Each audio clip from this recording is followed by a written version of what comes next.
Chapter 9. And it came to pass, when all the kings who were on this side of the Jordan, in the hills, and in the lowland, and in all the coasts of the great sea toward Lebanon, the Hittite, the Amorite, the Canaanite, the Perizzite, the Hivite, and the Jebusite, heard about it, that they gathered together to fight with Joshua and Israel with one accord.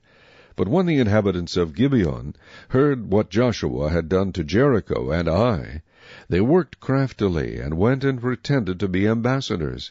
And they took old sacks on their donkeys, old wineskins torn and mended, old and patched sandals on their feet, and old garments on themselves.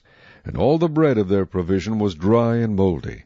And they went to Joshua to the camp at Gilgal, and said to him and to the men of Israel, We have come from a far country, and now therefore make a covenant with us. Then the men of Israel said to the Hivites, Perhaps you dwell among us, so how can we make a covenant with you? But they said to Joshua, We are your servants. And Joshua said to them, Who are you, and where do you come from? So they said to him, From a very far country your servants have come, because of the name of the Lord your God.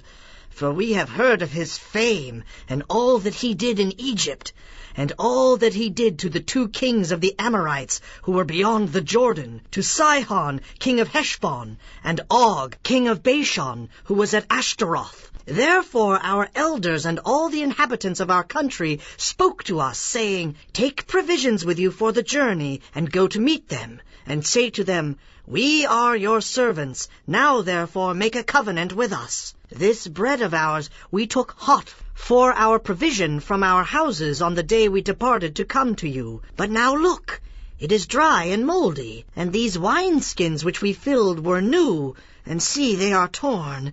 And these our garments and our sandals have become old because of the very long journey.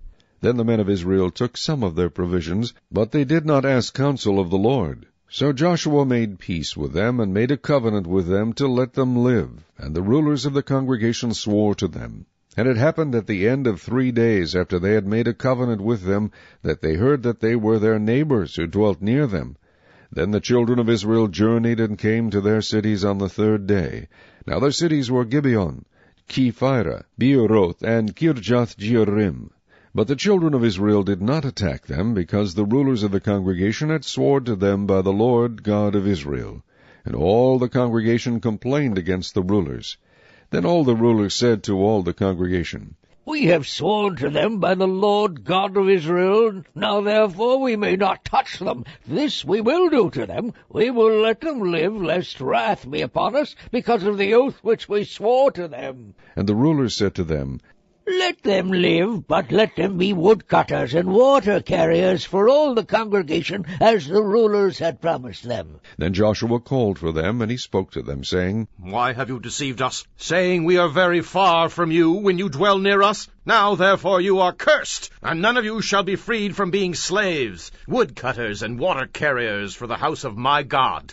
So they answered Joshua and said, Because your servants were clearly told that the Lord your God commanded his servant Moses to give you all the land, and to destroy all the inhabitants of the land from before you. Therefore we were very much afraid for our lives because of you, and have done this thing. And now here we are in your hands. Do with us as it seems good and right to do to us.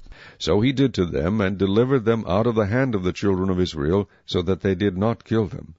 And that day Joshua made them woodcutters and water carriers for the congregation, and for the altar of the Lord, in the place which he would choose even to this day.